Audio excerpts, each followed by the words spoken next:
Wow, things really hit the fan in this one where we see what Loki is truly capable of. He wasn't lying when he said he could destroy all of Elbaf, that's for sure. We get more Holy Knight powers that are absolutely nightmarish, and evil NIKA, and more happens in this insane chapter, so make sure to stay tuned for that. Now, chill parking with it and smash that like button if you enjoy seeing One Piece videos like this one on the channel and want to keep them coming. Make this the video you join the NIKA if you haven't by subscribing and hitting that notification bell so you don't miss future One Piece reviews and updates. And now, without further ado, let's jump into it, spoilers and all. So this chapter is called The Things I Fear, and props because this is a very fitting title for what's about to happen later on. It's gonna get crazy, guys. But even more exciting right now is that we reached the exciting climax of the cover story we've been following. Yamato finally enters the chat. She tells Who's Who to return the sword and the girls he's kidnapped. Then she uses the attack Thunder Bagua to defeat Who's Who in one hit. Not very impressive stamina for a top tier Tobiropo, but cool to see significant progress made in the cover story all the same. Now we get to the chapter proper and we are at the walrus school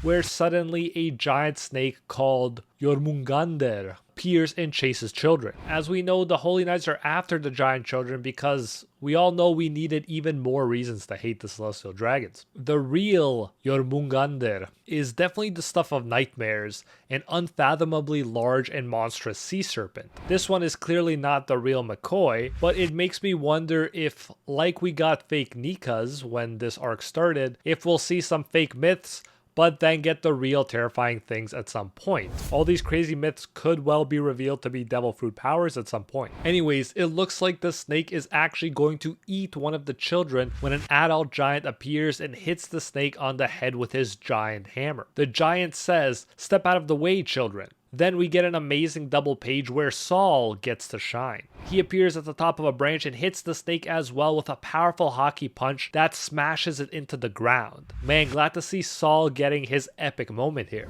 Saul said, "Sorry for being late, get away from there, Kiba." And his attack that he used can mean both demon slaying punch and final exam at the same time in Japanese. Very cool, and the children are amazed to see their teachers saving them. All of this school and teacher stuff definitely gives me Naruto vibes, and maybe that's not even a coincidence since we have a character called Kiba here as well. In One Piece though, Kiba is the name of the current walrus school principal. He was also a former member of the Giant Warriors Pirates. Kiba's face fittingly looks like a walrus's face with two long tusks and whiskers, but Oda doesn't reveal if it's a devil fruit power or if he's half mink. Since the minks were revealed, Oda can really keep us guessing in such instances. What I love is the weapon of choice here. Kiba uses a huge hammer with two long spikes like walrus tusks. The giant kids say, "Ah, it's Mr. Principal and Mr. Saul. Mr. Principal is a warrior too? And the rumor that Mr. Saul is super strong is real. They said he used to be in the Navy." So cool. Love to see Saul getting his props like this. It warms the heart, and it's cool that it seems we are officially past the beginning lull, if you will call it that, of an arc,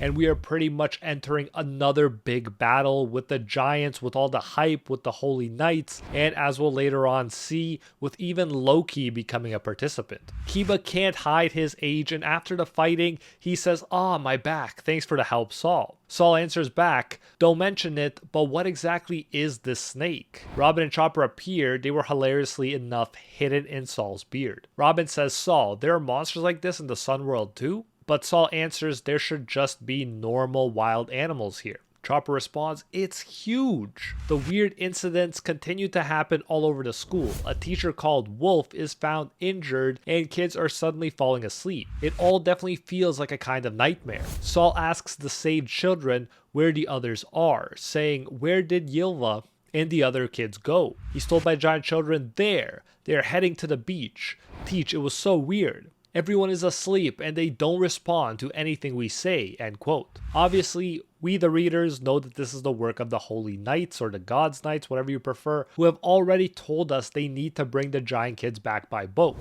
Robin says asleep, but weren't they walking? And the giant children confirm that it is some sort of sleepwalking. It all makes sense when we see a group of giant kids walking in line out of the school as they are sleeping. We see one of Gunko's arrows leading them to the beach.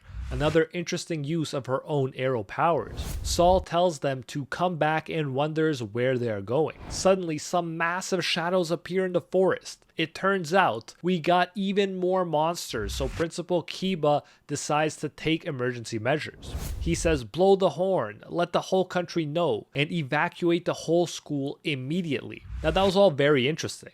That must be granted. But we all know the more interesting part is whatever's happening with Loki, Luffy, and the others, and so we cut to that now. So in the underworld, Loki is standing in front of Luffy and the others with his weapon Ragnir in his hands. Despite his injuries and the fact that he looked like he was at death's door just last chapter, he seems absolutely fine now. Goes to show his legendary level of stamina and endurance. Definitely not like Who's Who. This could also be a further clue that he has a mythical zone as his legendary devil fruit, because they are known for insane endurance, and there is no other way to describe Loki at this point. Shanks' brother's attacks couldn't even keep him down. Not to mention the fact that he was covered in sea stone for so long and partially still is. Loki says, "You think you can restrain my power with a single sea stone cuff on my leg? How naive. If you want to protect Elbaf, release me immediately, and I will show you right now whether or not that's just some empty bluff," end quote. So a lot of stuff to unpack there. First, we saw the effect Sea Stone usually has on people. So being able to be a threat while in contact with it for a Devil Fruit user is insane and unheard of. The wording here is interesting too, and I wonder if the official translation will word it differently. But here he brings up the idea of protecting Elbaf. Now, does he just mean protected from him, or does he mean protected from the Holy Knights? As someone who keeps defending Loki, I feel like he will actually help them against the Holy Knights. After all, we've seen how much he hates the Holy Knights. And won't that be a sight? The biggest villain of Elbaf saving Elbaf. It's gonna be amazing. But first, you know Loki, he has to play the part of the villain again, and that's what he's about to do. Hiruden screams, "Loki!" Luffy says, "You!" Sanji asks, what the hell is this guy's deal? Loki says, "I'd hurry up if I were you. It'd surely hit something if I blasted enough times. The flames will spread. You know Elbaf's weakness just as well as I do, don't you? Know that I have the power to destroy you all," end quote. And that is just an epic line. Evil sounding, yes, but totally epic all the same. I think just the fact that he's suggesting he won't destroy them if they release him is progress, especially considering that all these giants hate him and want to keep him locked up. But can I ask who left Ragnir within reach of Loki? I hate to state the obvious, but that's definitely not a smart move. Perhaps the official translator pages will shed more light on this, but if Ragnir is like normal weapons, you definitely shouldn't have left it for Loki to use if released. Anyways, in an epic double page, we see a taste of what a chained Loki is capable of. It's absolutely crazy. He hits the treasure tree Adam with Ragnir, using it like a baseball bat, which is kind of hilarious. Luffy, Zoro, Sanji, and the new giant pirates are in shock. As Loki hits the tree, a lightning bolt falls from the sky and hits the same spot of the tree where Loki uses Ragnir. You definitely can't call Loki a liar, because this dude is definitely capable of destroying Elbaf with this power, since lightning and the fire caused by lightning is exactly Elbaf's weakness, as we found out recently. Definitely fitting powers for a so-called god of destruction. And he's clearly not all talk. What's more, this was a bit more than just a warning shot. On the way from the sky, the lightning also hit an area of the branches, so that part of the sun world catches fire. In the village, giants at the party see that a fire has started. Now, we were told old branches can't be put out once set aflame, but let's hope this entire area doesn't need to be chopped down, like that one village we learned about last chapter. The giants say, "Master Yarul, a fire broke out in the southern part of the island, and wasn't that the horn being blown just now?" Ironically, Loki setting the place ablaze is kind of good in the sense that it's letting the giants know that the party needs to be cut short, because they are in fact in a state of emergency, especially with the Holy Knights. Yarul states the obvious, saying, "Fire is bad. Good job, Yarul." And then he says, "Hurry with the extinguishing of it." We cut back to Walrus School, and things are getting even crazier if that's possible. Ange tells Saul and Kiba that she has seen those monsters before. She explains that earlier in that day, she asked the kids in class to draw the quote-unquote things I fear. So kids drew monsters like Fenrir, Draugr, sorry for the pronunciations guys, I do know this one, Loki, and even NIKA. We see some of those drawings. So somehow the Holy Knights can make these fear drawings real. Quite the insane power. It would have been funny if the kids were drawing quote-unquote super cute things that day, but either way, this seems more fitting for the arc and the vibe. And of course, seeing NIKA here makes sense too, because in Elbaf, we've heard that NIKA is viewed as a bringer of the end.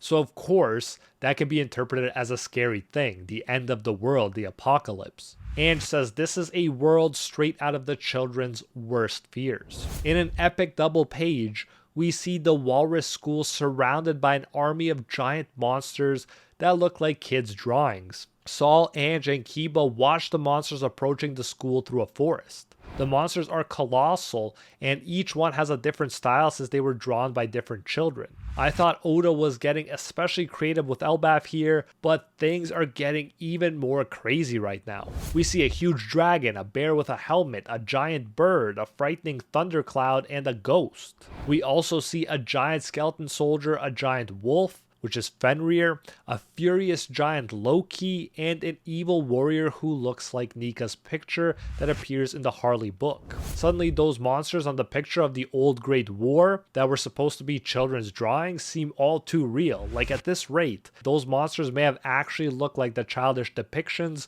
we saw of them. We go to Gunko, Summers, and Killingham observing everything from a distance. Shamrock does not appear in this chapter, unfortunately. Killingham says, alright, everything is in place, and we get the sleepy Z's again right after that. Shamrock before said, with your powers you can make it into a game, and that seems to be what's happening right here. Summers says, good work Killingham. Killingham says, the time limit will be till those brats arrive at the ships. You think they will be able to get them back before that? Summers laughs and says, love is all about hurting each other. Summers asks Gunko if she has any fears, and Gunko says, NIKA. Now obviously we don't know the particulars of why she fears NIKA, but she does seem to be very glad to have the privilege of being a holy knight and getting raised to celestial status. So it makes sense that she would fear the person who could take that from her, since NIKA is destined to topple the world order, which benefits her so much right now. Plus NIKA is her enemy currently.